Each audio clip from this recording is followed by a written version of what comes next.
안녕하세요. 강신우의 교회음악 강의를 맡아 진행하는 강신우입니다. 칼럼 11번째로 찬송 교육에 대한 단상입니다. 이번 칼럼은 내가 직접 간접적으로 연관된 찬송 교육을 위한 프로그램을 중심으로 경험담을 이야기하려 합니다. 나는 이들 프로그램을 위해 열심히 노력하였으나 좋은 결과를 보지 못한 실패담이기도 합니다. 첫 번째 이야기입니다. 개편 찬송가가 1967년 발행되고 이 찬송가에 새로이 채택된 찬송이나 회중이 모르는 찬송들을 녹음하는 작업이 있었습니다. 그때 종로 2가에 있던 기독교 방송국에서 합창단들을 모집하여 구두회 선생님 지휘 아래 그 작업을 하였습니다. 나도 이 일에 합창단으로 참여했는데 그때 새로운 찬송을 많이 익히게 되었고 찬송에 대한 관심을 갖게 되는 계기가 되었습니다. 내가 찬송에 대한 공부와 연구를 하였고 찬송 교육에 대한 열심을 가지게 되는 계기가 되었습니다. 이 프로젝트는 개편 찬송가에 새로이 채택된 찬송과 회중이 잘 모르는 찬송을 라디오로 방송하기 위한 찬송가 교육 프로그램이었습니다. 지금 생각하면 이 프로그램과 함께 목회자와 음악 지도자 그리고 성가대를 대상으로 보다 더 적극적인 찬송 교육을 하였으면 하는 생각이 듭니다. 그러나 이러한 일은 전문 인력과 조직적이며 장기적인 계획 아래 가능한 것입니다. 과거나 현재에도 우리는 찬송 교육에 필요함과 절실함은 없습니다. 개편 찬송가는 한국 찬송가 가운데 가장 뛰어난 찬송가로 19세기에서 20세기 초 미국 집회에서 불리던 복음가에 많은 수를 줄이려 노력하였습니다. 한편 우수한 표준 찬송을 대폭 보강하였습니다. 그러나 이 우수한 찬송들은 한국 교회에서 끝내 불려지지 못한 채 회중이 부르지 않은 찬송, 어려운 찬송으로 분류되어 뒤에 새로이 발행되는 통일 찬송가에서 거의 이 모든 찬송들이 퇴출되었습니다. 찬송가를 여러 교단이 연합하여 발행하면 교단 간의 의견을 조율하기 어려울 뿐 아니라 찬송교육에서 어려움이 있게 되는 것입니다. 나만의 것이 아닌 여럿이 사용하는 공동의 것에 대한 애정과 책임이 덜 할 수밖에 없는 것입니다. 두 번째 이야기입니다. 내가 지휘자로 있었던 어느 교회에서 1970년대 후반경의 이야기입니다. 그때 목사님과 의논하여 회중을 위한 찬송 교육을 시작하였습니다. 마침 그 교회는 장로교 통합측이어서 개편 찬송가를 사용하고 있었습니다. 한 달에 한 번 그 달에 배울 찬송들에 대한 해설을 담은 팜플렛을 발행하여 회중에게 주보와 함께 나누어 주었습니다. 헌금 시간의 특성으로 성가대가 그 주에 배우고 익힐 찬송을 찬양하고 예배를 마치고 회중이 퇴장할 때 다시 한번 성가대가 노래하였습니다. 이는 회중에게 모르는 찬송을 귀에 익히는 첫 번째 단계였습니다. 그 다음 한 달에 한 번 저녁 예배에서 그 달의 회중들이 들었던 4개의 찬송들을 내가 간단한 해설과 함께 성가대가 1절과 2절을 부른 뒤에 회중이 3, 4절을 함께하는 형식으로 찬송들을 익혀갔습니다. 이렇게 몇 달을 계속하던 가운데 어떤 장로님이 이를 반대한다며 목사님이 그만두기를 고언하였습니다. 매달 팜플렛도 만들어야 하고 더 시간을 내어 성가대가 새로운 찬송도 연습해야 하는 등 노력을 하였건만 칭찬과 격려가 아닌 왜 이를 그만두어야 했는지 지금도 그 사정을 모르고 있습니다. 우리 속담에 부뚜막에 소금도 집어넣어야 짜다는 말이 있듯이 찬송 역시 아무리 훌륭한 찬송이라도 부르고 익히지 않으면 의미가 없는 것입니다. 이를 위하여 성가대가 새로운 찬송을 부르고 교육하는 일은 회중을 위한 성가대가 해야 할 중요한 교육적 책무인 것입니다. 세 번째 이야기입니다. 내가 대학에서 강의와 찬송 교실에서 사용할 목적으로 약 100곡 정도의 표준 찬송을 중심으로 찬송가 부록을 만들어 사용하였습니다. 이 찬송가 부록에는 과거 개편 찬송가, 새 찬송가 등에서 여러 죄목으로 통일 찬송가에서 제외된 표준 찬송으로 우수한 찬송들을 모아 편집하였고 새로 소개되는 찬송들도 여러 곡 있었습니다. 내가 추측한 삭제된 찬송가의 죄목은 이들은 우수한 찬송이나 예배에서 부르지 않아서 회중이 부르기 어려워서 찬송이 너무 길어서와 같은 이유였을 것입니다. 통일 찬송가의 편착 원칙 가운데 교인들이 좋아하고 애창하는 찬송을 우선하였습니다. 이 찬송 부록을 내가 만든 이유는 강의 시간에 소개할 찬송이 통일 찬송가에는 너무 적기 때문이었습니다.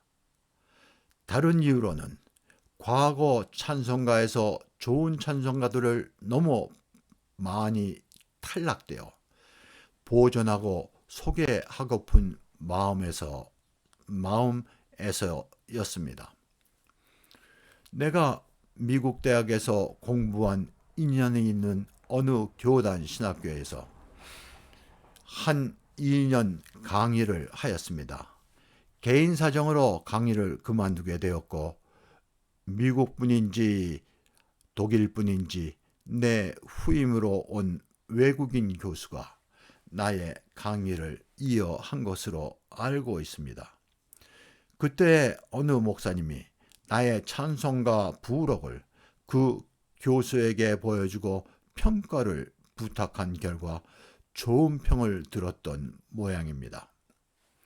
그 목사님이 나에게 그 찬송가 부록을 자기 교단에서 사용하여도 되겠냐고 양해를 구해와 이를 허락하였습니다.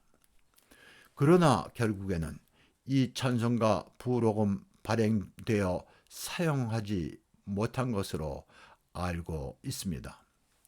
이 찬송가 부록의 발행을 차일 피일하다가 결국에는 무산되었습니다.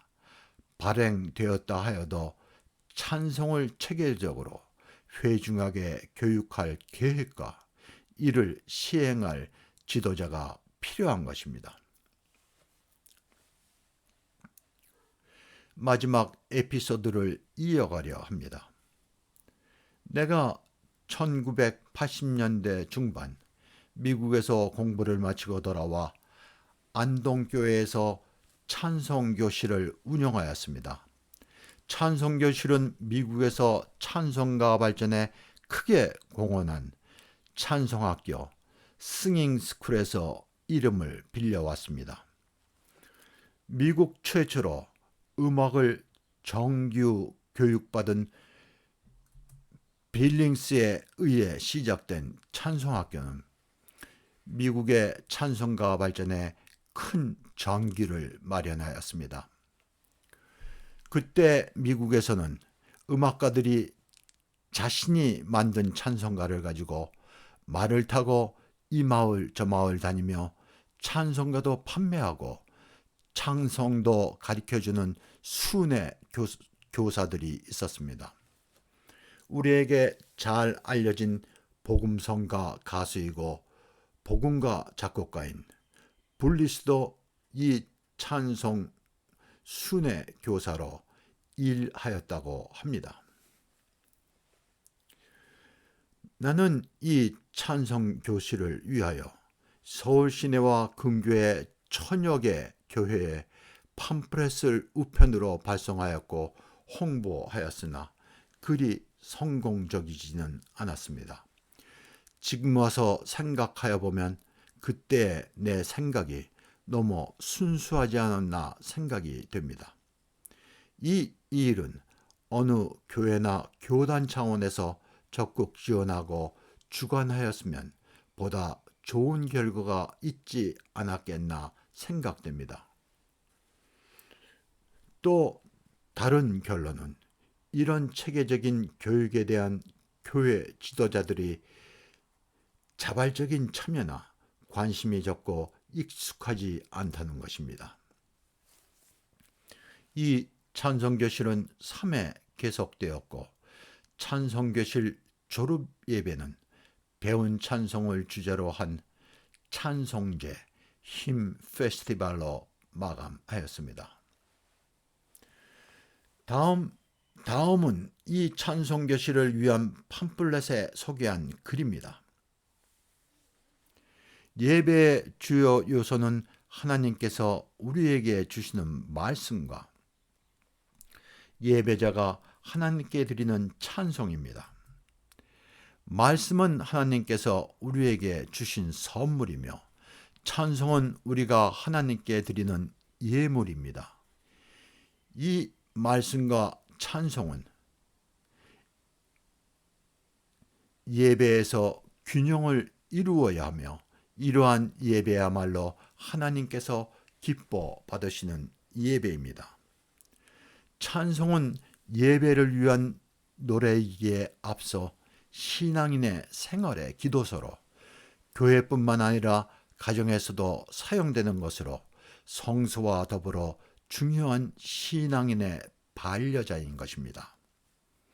그러나 하나님께 드리는 찬송, 신앙인의 생활 기도서인 찬송의 내용과 질적 수준에서 문제가 되고 있는 것이 우리의 현실입니다. 한국교회는 신앙의 선조들이 물려준 찬송보다는 개인의 신앙적인 체험과 믿지 않은 형제를 향한 복음가를 더 선호합니다. 이 미국 복음가가 우리에게 은혜의 찬송으로 이해되고 있으며 예배에서 무절제하게 불려지고 있는 것이 우리의 현실입니다. 이러한 현상은 찬송이 올바르게 이해되지 못하는 데서 그 원인이 있어 찬송 교육이 꼭 필요하다 하겠습니다. 우리는 찬송이 쉽게 익혀지고 부를 수 있다고 생각하나 대부분의 찬송은 체계적인 교육과 노력이 없이는 이해하기가 어렵습니다. 이는 찬송이 성경 말씀을 노래로 부를 수 있도록 시점으로 재구성한 것으로 이를 이해하기 위하여 성경의 지식은 물론 문학과 음악 그리고 기독교 교리와 문화적 전통에 대한 이해가 필요한 것입니다. 성교 2세기가 훌쩍 지난 한국교회는 양적 선장에서 큰 진전이 있었으나 질적 성숙은 부족하다 하겠습니다.